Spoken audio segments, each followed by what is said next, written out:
Saúdo a todos com a graça e a paz do nosso Senhor Jesus Cristo. Amém.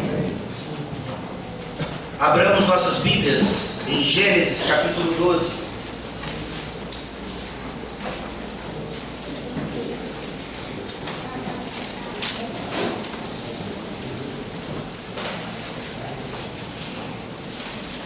Gênesis capítulo 12,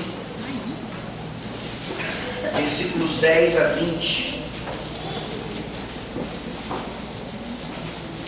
Eu farei a leitura dessa porção, que será também a porção referente ao sermão. Gênesis 12, de 10 a 20.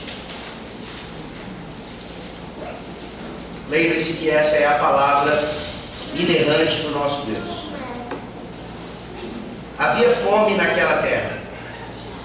Desceu, pois, Abrão ao Egito para aí ficar, porquanto era grande a fome na terra. Quando se aproximava do Egito, quase ao entrar, disse a Sarai, sua mulher: Ora, bem sei que és mulher de formosa aparência.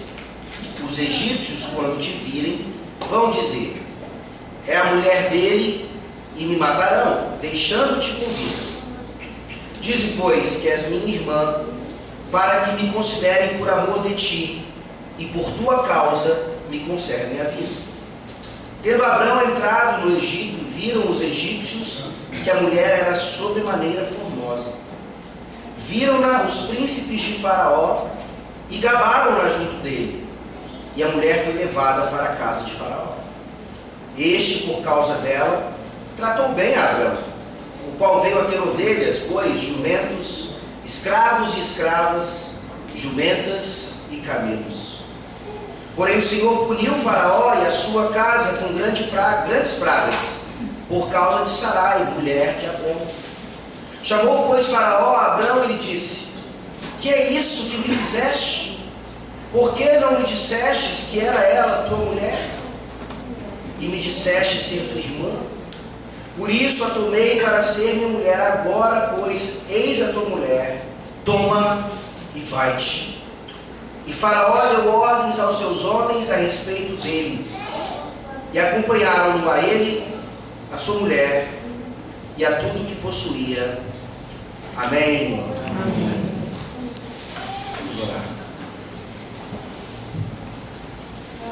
Ó Deus glorioso, que privilégio maravilhoso entrarmos na tua presença, pelo sangue de Jesus Cristo, o vivo caminho que Ele mesmo estabeleceu na sua obra de redenção. Ó Deus, obrigado porque agora nós podemos ouvir diretamente o Senhor falando conosco do seu alto e sublime trono. Fala, ó Deus, não deixe de dizer exatamente o que precisamos ouvir. Nós precisamos de tratamento. Nós precisamos retirar ainda dos nossos corações regenerados muitos resquícios de pecado. Nós estamos em luta constante contra o pecado e muitas vezes temos perdido. O sermão de hoje, ó Deus, nos mostra o quanto um grande crente como Abrão, assim como nós, pequenos crentes, podemos ainda cair em tentação e preferirmos a transgressão e a desobediência do que confiar no Senhor. A tua palavra nos diz que o Antigo Testamento, dentre outras coisas, foi escrito para exemplo nosso, para que nós não precisássemos repetir os mesmos erros dos nossos antepassados. E em tudo aquilo, ó Deus, que nós ainda caímos, que o Senhor nessa manhã venha nos convencer do erro e do pecado, e pelo teu Santo Espírito nos ajudar e nos encorajar a não mais precisarmos viver dessa forma.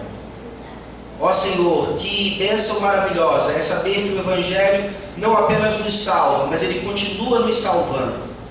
Essa é a nossa oração, para que nessa manhã também o teu Evangelho salve pela primeira vez alguém aqui que ainda entrou sendo um mentiroso ambulante.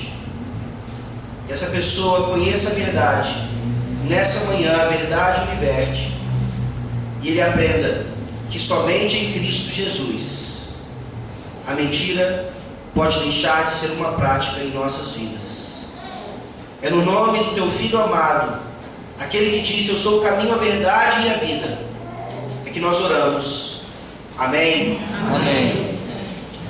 Todos aqui conhecem a história do Pinóquio, bonequinho de madeira que ganha vida, vai se aventurar pelo mundo ao invés de ir para a escola, entra em muitas encrencas e, obviamente, sua principal característica, toda vez que mentia, o seu nariz crescia. Imaginem se isso de fato não fosse uma ficção. Imaginem se os nossos narizes crescessem todas as vezes que nós contássemos uma mentira, mesmo que fosse uma mentirinha tão inofensiva. Meu nariz é grande, mas não é por isso, tenho certeza. Meus irmãos, filhinhos, crianças, essa história de Pinóquio nos mostra exatamente o quanto nós ainda somos apegados à mentira, ao invés da verdade. A historinha de Pinóquio não é uma mera lenda infantil, mas nos mostra exatamente o quanto nós adultos ainda mentimos usando a história de Pinóquio.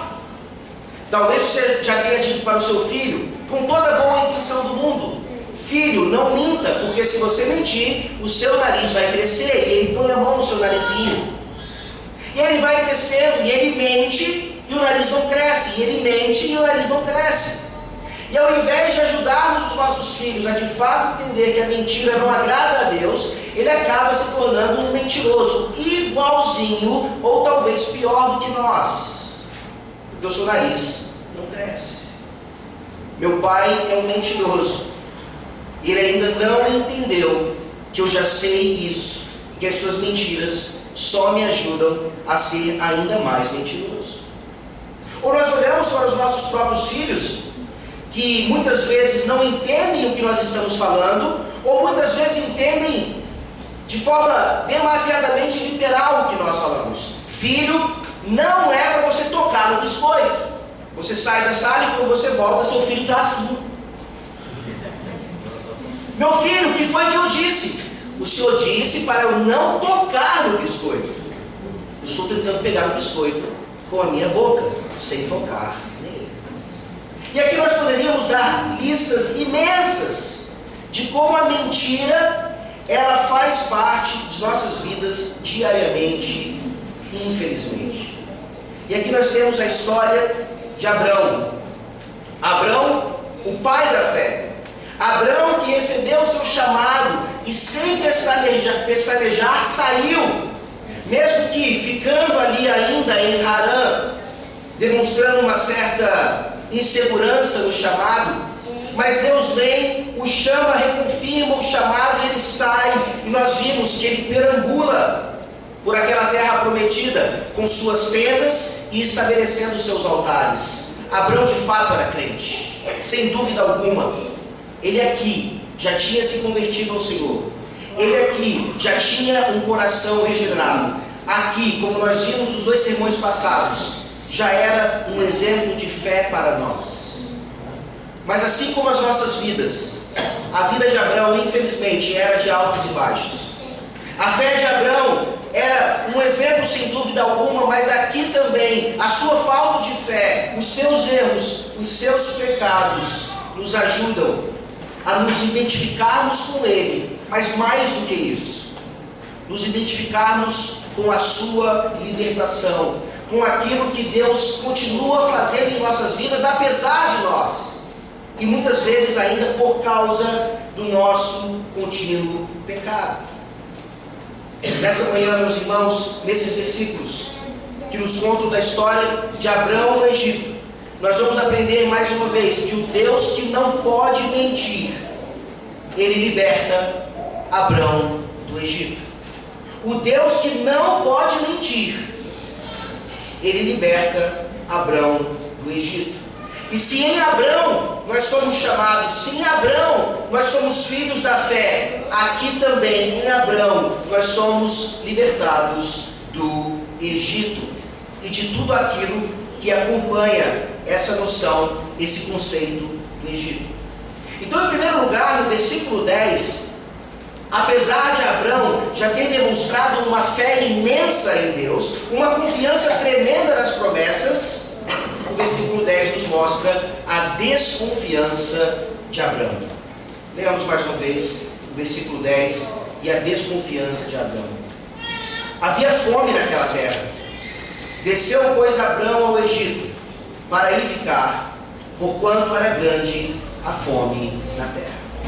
Se você bate o seu olho nesse versículo, e você não entende o contexto de uma forma geral, talvez você não consiga ver que o versículo está falando sobre esse tipo de atitude.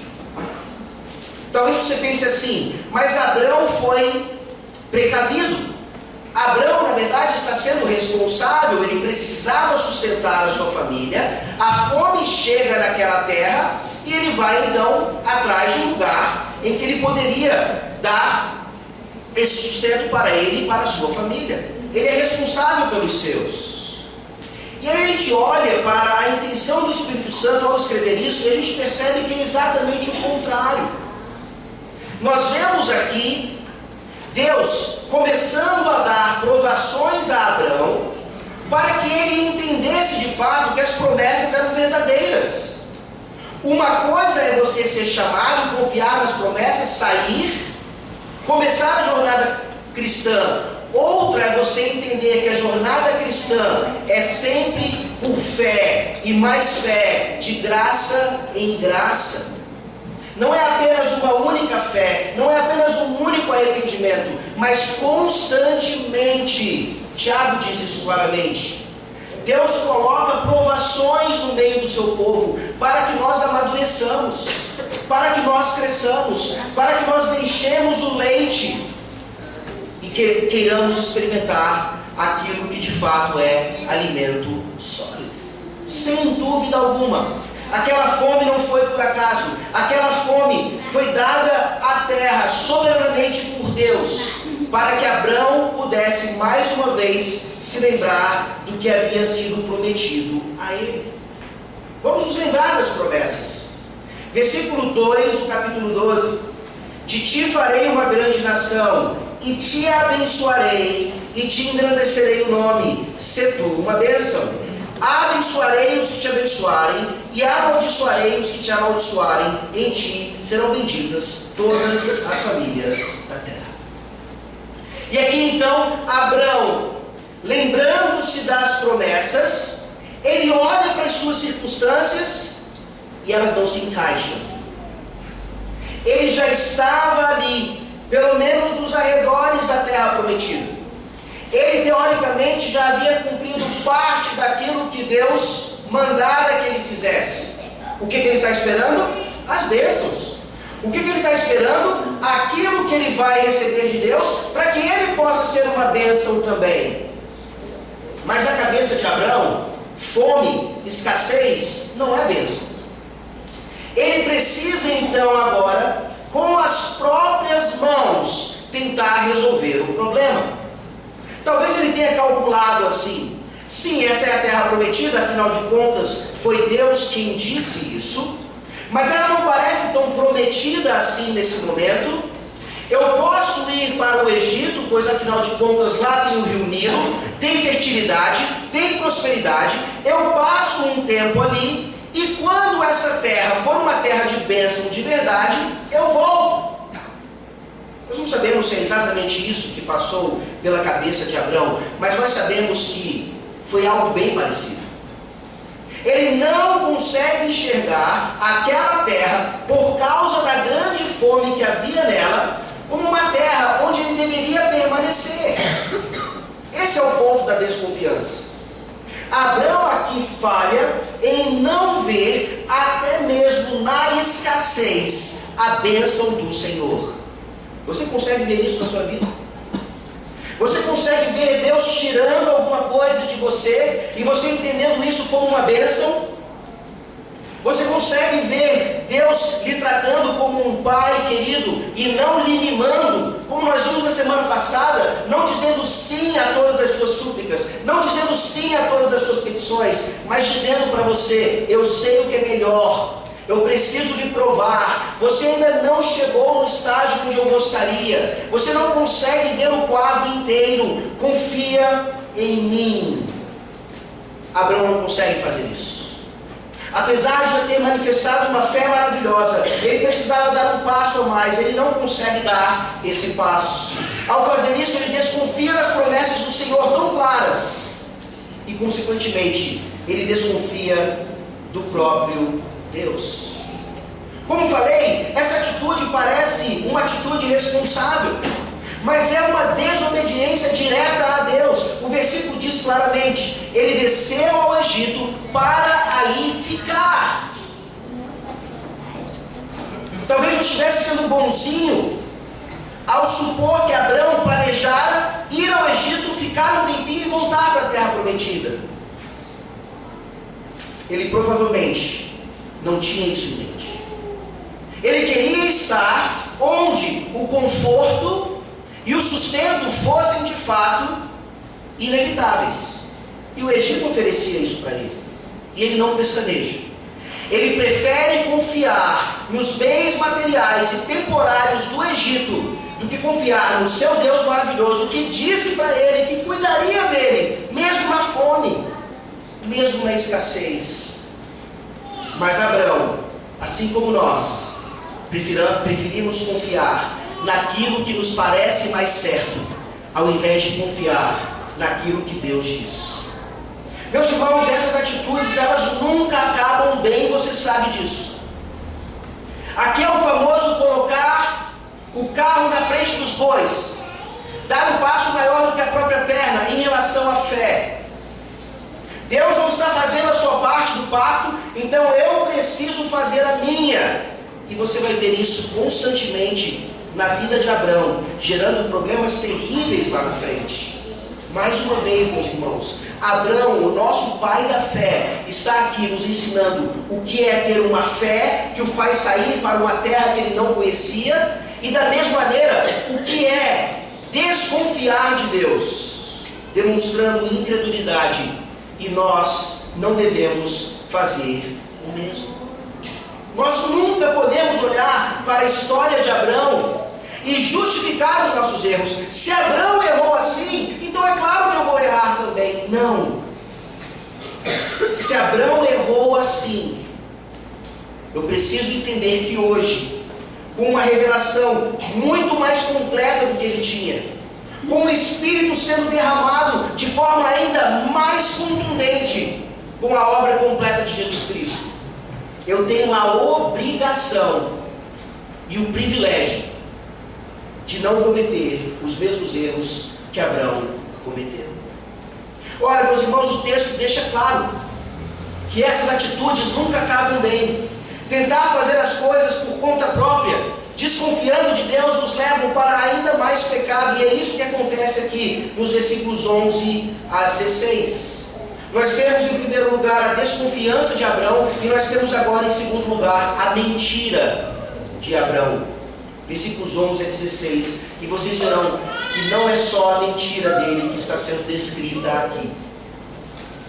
Quando se aproximava do Egito, quase ao entrar, disse a Sarai, sua mulher: ora, bem sei que és mulher de formosa aparência.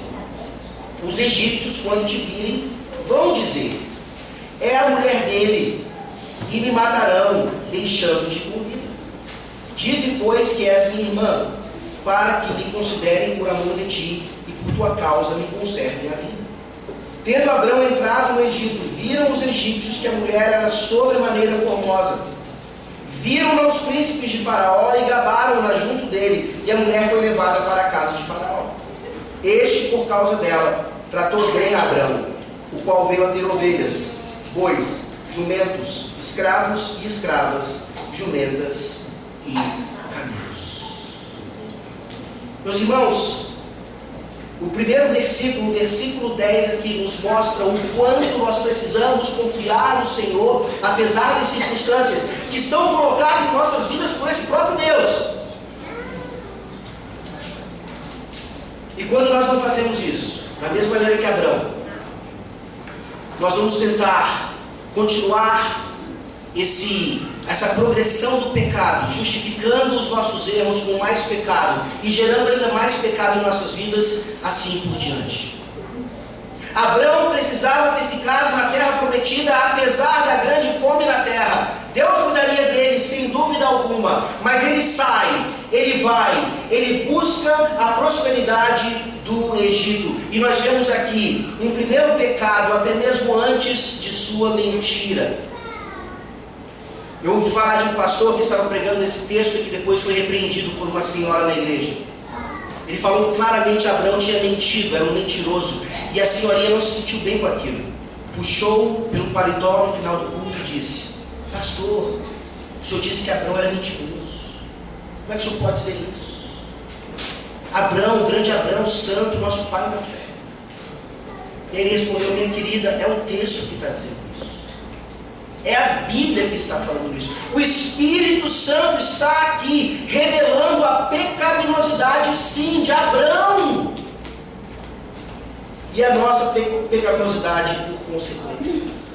Abrão, que ainda no caminho para o Egito, não tinha chegado lá, estava prestes a chegar, no versículo 11, demonstra aqui aquilo que nós chamamos de pecado premeditado. Ele, nesse momento da história, poderia muito bem ter engolido o seu orgulho, dito para Sarai e para os seus: olha, eu errei, nós nunca deveríamos ter saído lá da terra prometida, vamos voltar, nós não precisamos do Egito, nós precisamos de Deus. Mas uma vez que nós pecamos, nós precisamos agora justificar aquele pecado, e nós precisamos agora continuar. Nós não podemos assumir que nós erramos. O que as pessoas vão pensar de nós, líderes da igreja, pais de família, maridos? Nós tomamos uma decisão errada, eu não posso abrir, eu não posso confessar o meu pecado, eles vão me achar um fraco, eles vão me achar um crente de segunda categoria. Abrão precisa premeditar o pecado, ao invés de confessar o pecado e voltar para onde ele nunca deveria ter saído. O versículo 11 deixa isso claro. Quando se aproximavam do Egito, quase ao entrar, disse a Sarai, sua mulher: ora, bem sei que és mulher de formosa aparência. Ele lembra, e de forma inteligente, ele lembra de quão bonita é sua esposa, quão bela, e ele, de forma inteligente, começa a entender o que poderia acontecer lá no Egito. Isso leva a um próximo pecado: a sua ansiedade. Ele começa a concatenar, ele começa a trazer supostas atitudes que os egípcios teriam em relação à sua mulher, e a conclusão dele é óbvia, e até um pouco egoísta, né? Eu vou morrer, mas você vai continuar vivo. O plano agora, a estratégia é que nós dois fiquemos vivos, mesmo que para isso nós tenhamos que mentir. Os irmãos, nós nos identificamos com Abrão aqui. Nós cometemos um pecado, ao invés de confessá-lo, nós insistimos no erro. Começamos a trabalhar a nossa vida agora protegendo aquele pecado. Ninguém pode descobrir que eu pequei. E a ansiedade, ela é clara. E se alguém um dia descobrir? E se as pessoas da igreja ficarem sabendo? E se o conselho então?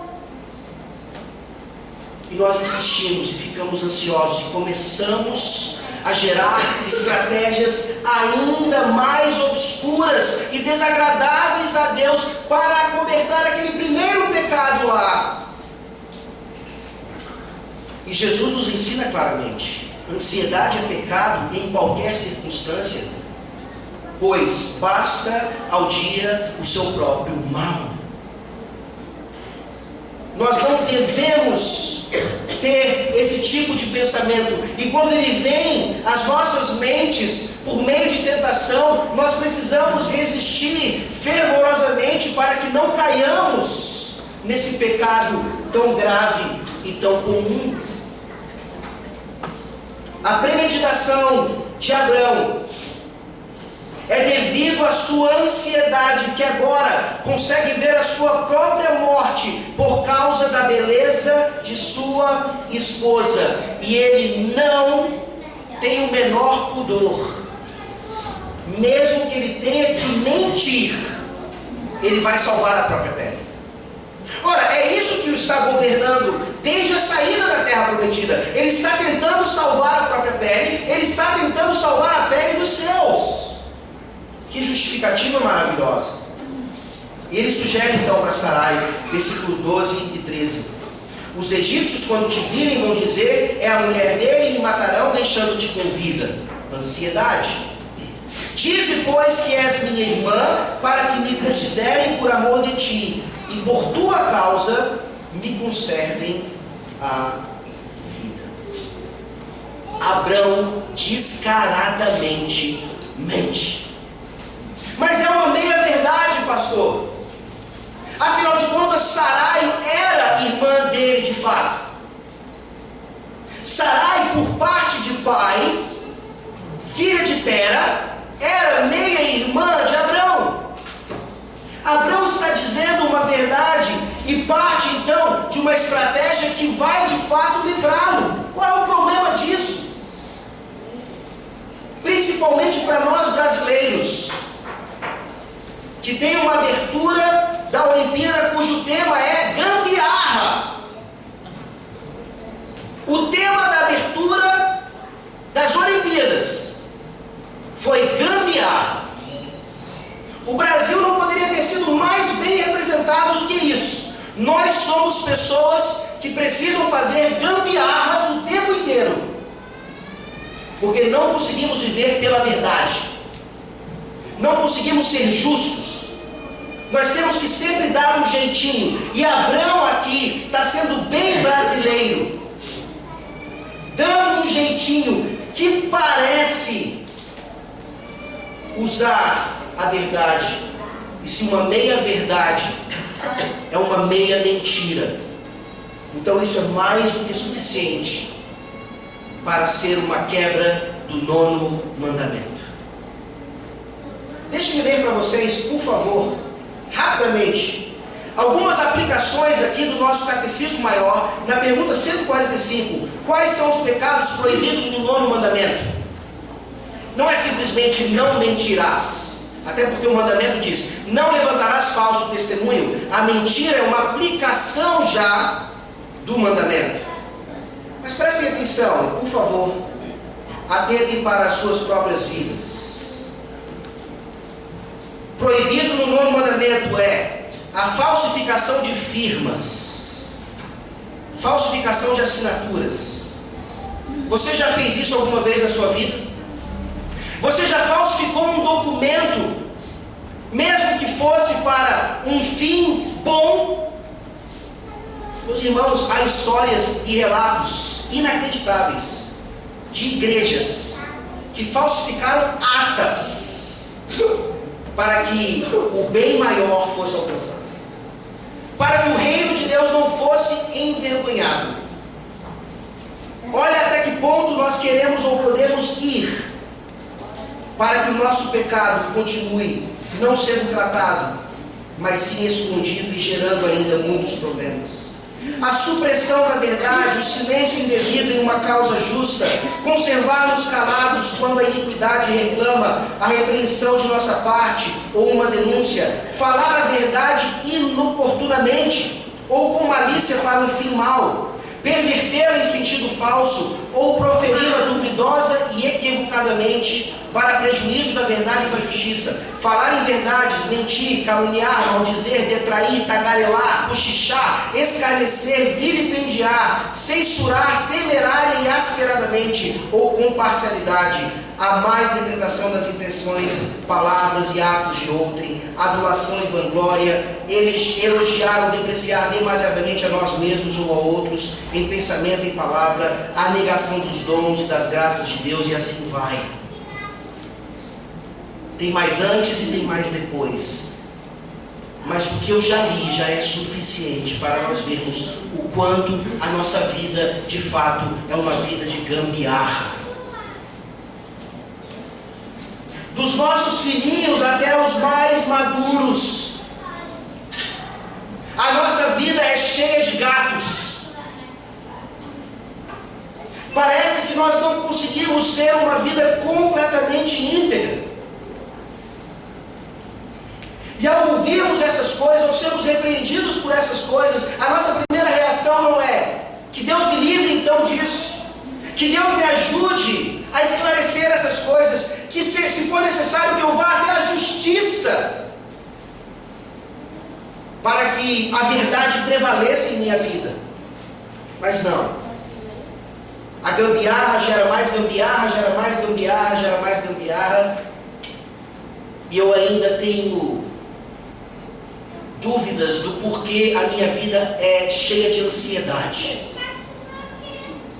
Porque a mão do Senhor continua pesando sobre mim e os meus ossos apodrecendo, como de Davi. Meus irmãos, não existe mentira inofensiva.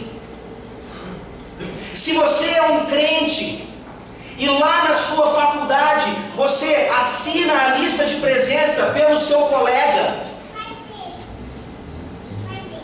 isso é tão grave quanto a pior mentira que você possa contar descaradamente na sua vida. E esse é só um exemplo, dentre muitos daqueles que nós fazemos diariamente, achando, isso não é tão ruim, ou Deus não leva isso em consideração, da mesma forma que Ele não leva em consideração quando alguém liga lá para casa, eu não quero atender, e eu ensino meu filho a mentir por mim, fala que o papai não está. E ele mente, porque ele vai usar isso contra mim lá na frente. E ele mente. E ele se torna tão covarde quanto nós somos. Tão covarde quanto Abrão aqui foi. Eu fico imaginando se aquela senhora que repreendeu o pastor estivesse aqui hoje. Como é que ela me puxaria no final do culto? E é até onde o pecado de Abrão vai. Pelo menos o que está relatado aqui. Abrão foi um covarde. Porque não apenas mentiu, usando uma meia-verdade, mas agora, por causa da mentira, precisa colocar a sua esposa na linha de fogo. Ele preservaria a sua vida a qualquer custo, mesmo que Sarai fosse o seu escudo. E é exatamente isso que acontece. Ele premedita um pecado. Ele sabe das consequências claras do seu pecado, mesmo assim ele mente, porque ele está mais preocupado com o seu umbigo do que com a sua esposa. Abrão é exatamente como eu e você aqui nessa manhã, maridos que colocam as suas esposas na linha de fogo, para que você então não precise assumir a sua função. Nossas esposas talvez não acabem no harém de um faraó, mas nossas esposas, não por outra questão, estão cada vez mais acabadas fisicamente e psicologicamente por causa das nossas negligências maritais. Eu coloco a minha esposa na linha de fogo diariamente, e a desculpa que eu uso é: eu preciso estar fora de casa ganhando o pão e o sustento, e fazendo então com que nós continuemos a sobreviver. Desculpa esfarrapada, meia verdade, para não assumir o meu papel no lar, na sociedade, na igreja ou em qualquer outro lugar. É exatamente isso que Abrão faz. E ao invés de proteger a sua esposa, ele agora coloca a sua esposa no harém de um faraó. Vejam, versículos 14 a 16: tendo Abrão entrado no Egito, viram os egípcios que a mulher era sobremaneira formosa, viram os príncipes de Faraó e gabaram junto dele, e a mulher foi levada para a casa de Faraó. Este, por causa dela, tratou bem a Abrão, o qual veio a ter ovelhas, bois, jumentos, escravos, escravas, jumentas e camelos. Você consegue ver a ironia do Espírito Santo aqui? Abraão foge da fome, Abraão foge da escassez, e agora aqui ele está sendo abençoado demais. O Egito é a terra da bênção, o Egito é a terra da prosperidade, o Egito é o lugar onde eu ganho todos esses presentes, todos esses mimos. Deus é fiel mesmo, que maravilha.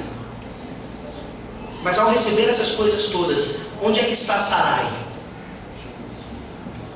Abraão está muito bem, obrigado. Mas onde está Sarai?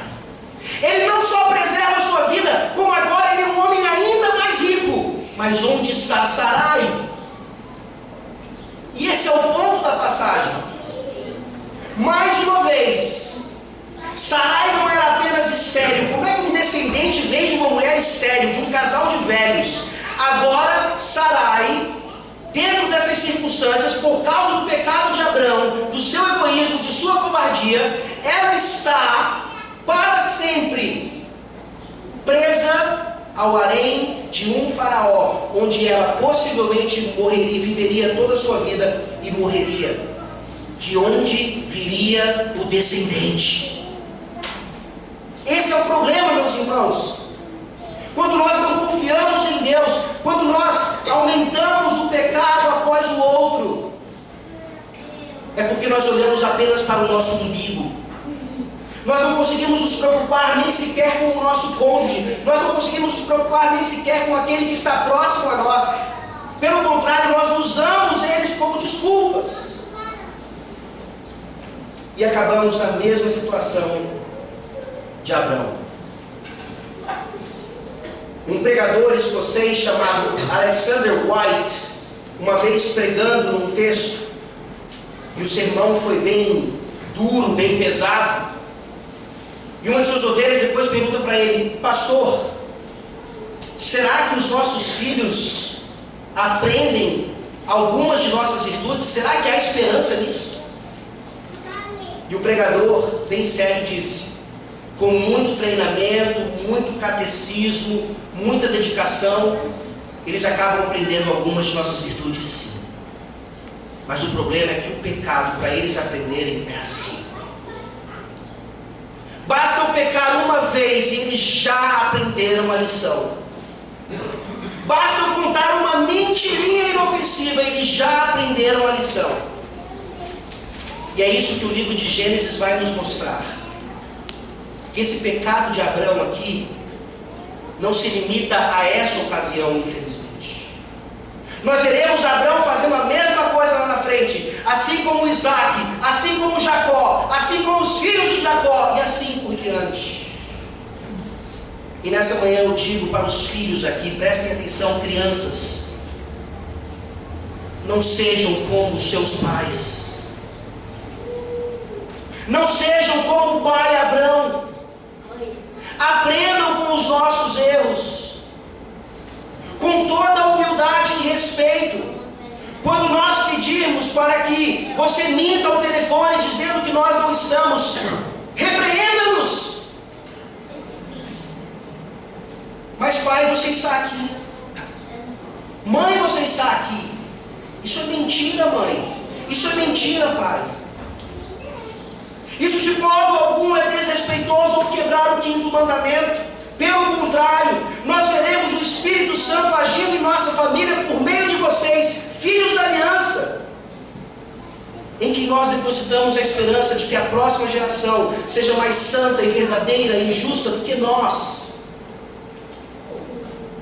Essa é a esperança do Brasil, a esperança do mundo, de que os nossos filhos aprendam que o Evangelho é muito mais sério do que nós adultos reconhecemos. A nossa esperança é de que esses exemplos aqui de fato quebrem um ciclo. E é exatamente isso que nós entendemos agora. O texto não está aqui apenas para denunciar Abrão e os nossos pecados. O texto está aqui para nos mostrar que no meio da desconfiança de Abrão, no meio da mentira de Abrão, você tem a libertação de Abrão. A libertação de Abrão e por consequência a nossa também, versículos 17 a 20. Porém o Senhor puniu Faraó e a sua casa com grandes pragas por causa de Sarai, mulher de Abrão. Chamou, pois, Faraó a Abrão e lhe disse: que é isso que me fizeste? Por que não me disseste que era tua mulher? E me disseste ser tua irmã? Por isso a tomei para ser minha mulher. Agora, pois, eis a tua mulher, toma e vai-te.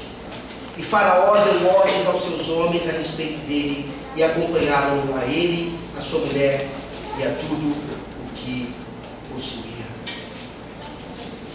Abrão está aqui cheio de bens. Queremos acreditar que nesse momento Abrão está arrependido, olhando para como Deus solucionou o problema da escassez, mas ele está percebendo que o problema da escassez não é solucionado por dinheiro ou mais bens. Mas o problema da escassez, a solução para a escassez, é encontrada somente na promessa e na libertação do Senhor. Sarai não ficaria no harém do Faraó. Deus jamais permitiria isso, porque Ele é fiel às suas promessas e Ele não pode mentir. Seria exatamente daquele ventre de onde viria o descendente. Ela vai escapar, ela vai ser libertada daquele harém, mas não só dali, eles vão ser libertados do Egito. Eles nunca deveriam ter ido para lá. Abraão nunca deveria ter saído da terra prometida. E Deus, sendo fiel, Ele pune a casa de Faraó. Ele traz grandes pragas, que aqui literalmente significam doenças de pele.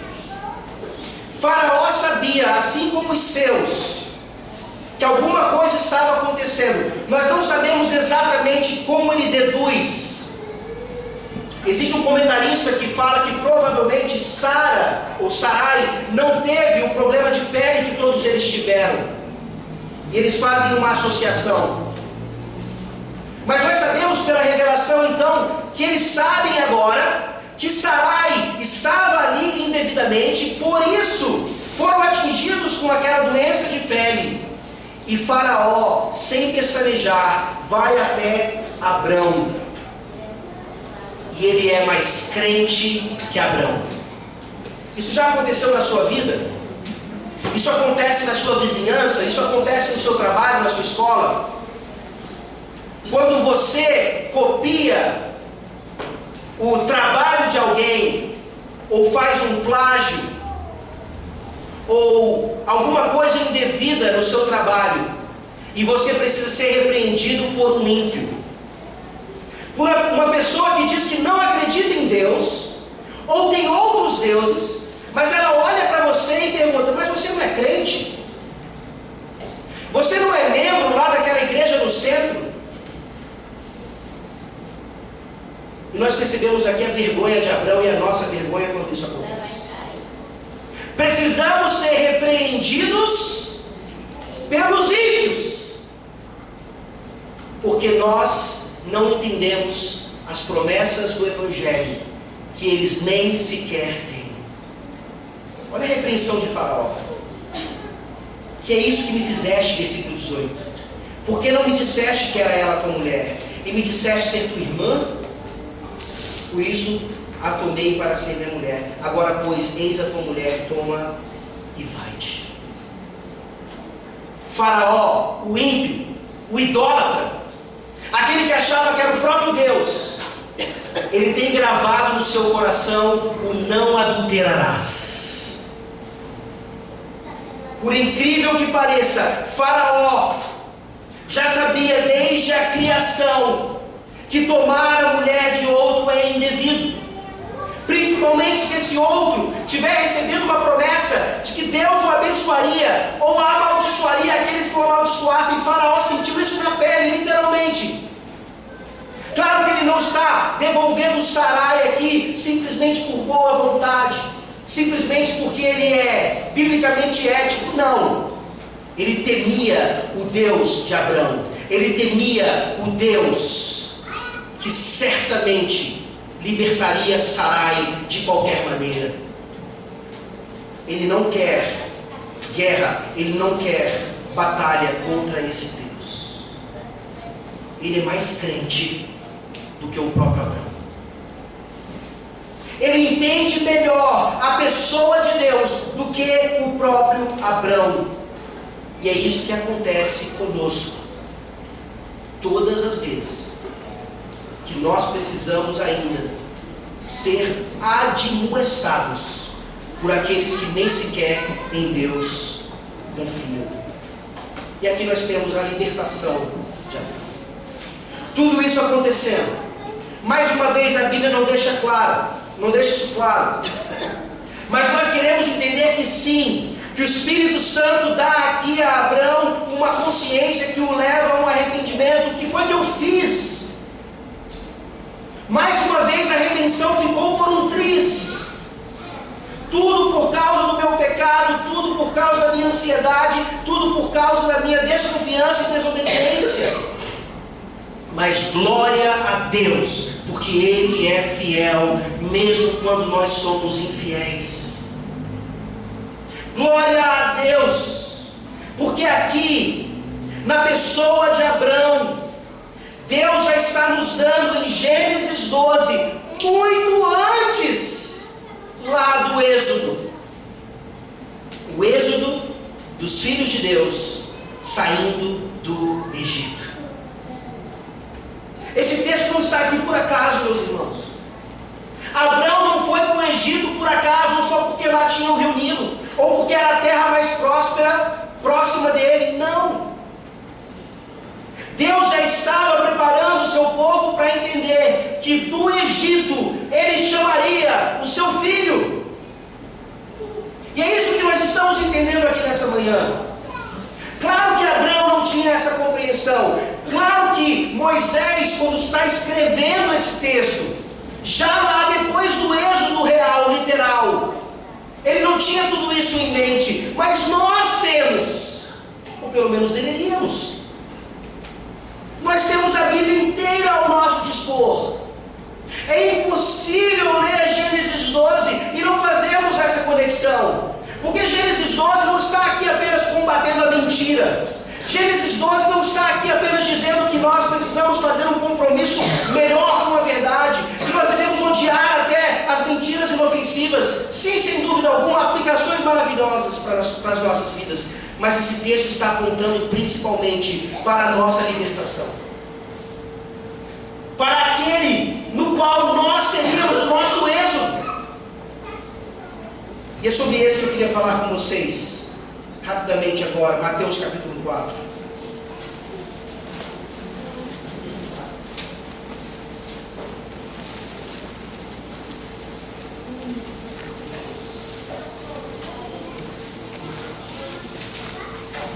Abraão falhou, assim como Adão falhou. Esses são os nossos patriarcas, esses são os nossos heróis da fé. Esses são os nossos exemplos de antepassados. A nossa esperança não está neles, meus irmãos. A nossa esperança está em Jesus Cristo. Mateus capítulo 4, versículos 3 e 4.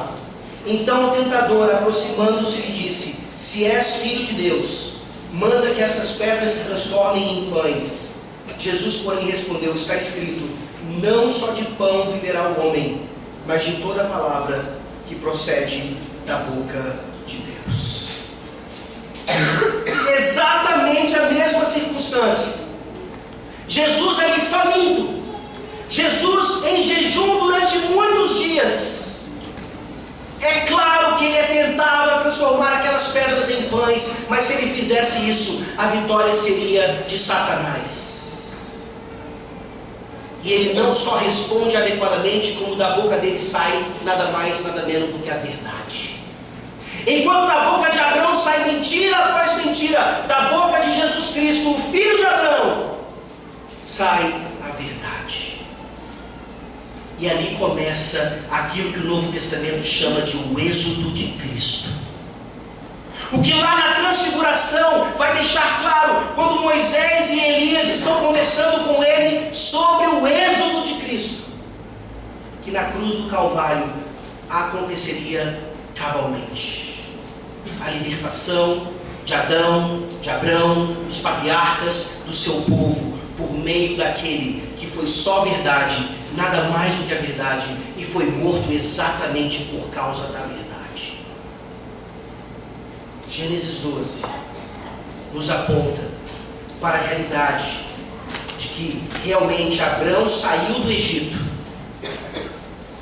com Sarai e também com tudo que ele possuía. Como é que o povo de Israel vai parar no Egito? Depois de uma fome muito grande, eles acabam indo para o Egito e passam ali mais ou menos 400 anos e saem com muitas posses. Só que não é mera repetição da história, não é história circular, é o Deus da providência nos dando essas imagens maravilhosas. E hoje você está saindo daqui, talvez não com muitos bens, mas tendo a certeza novamente de que apesar da sua mentira, apesar da sua ansiedade, apesar da sua covardia, Deus continua nos libertando do Egito. E eu posso e devo sair daqui odiando mais essas coisas e rogando ao Espírito Santo que por causa do êxodo de Cristo eu não precise cometer os mesmos erros de Abraão que eu cometo diariamente. E se você aqui nessa manhã ouviu o Evangelho pela primeira vez, ou já tem ouvido e ainda não se converteu, é impossível que você tenha uma vida que agrade a Deus. Mesmo que você ache que você só fala a verdade o tempo todo, mesmo que você tenha uma vida mais moral do que até muitos crentes têm, a sua esperança é o êxodo do Senhor Jesus Cristo, prefigurado na saída de Abraão do Egito. Que assim Deus nos abençoe e nos dê cada vez mais esse encorajamento. Vamos orar. Ó Deus maravilhoso, Deus de Israel, Deus de Abraão, Deus do nosso Senhor Jesus Cristo, obrigado porque nele e somente nele o nosso coração se regozija. Enquanto tantos antes de nós e até dentre nós nos decepcionam, e nós decepcionamos a outros também, o Senhor Jesus Cristo jamais nos decepcionou. E Ele fala mais uma vez nessa manhã: vinde a mim, vocês que são mentirosos e estão cansados de mentir. Vinde a mim, vocês que são covardes e não querem mais tratar suas esposas assim. Vinde a mim, vós que são ansiosos, e mesmo que haja fome, eu cuidarei de vocês. Ó Deus Todo-Poderoso, nos ajuda a renovar os nossos votos com o Senhor nessa manhã, em nome de Jesus e pelo poder do teu Santo Espírito, que nós oramos. Amém.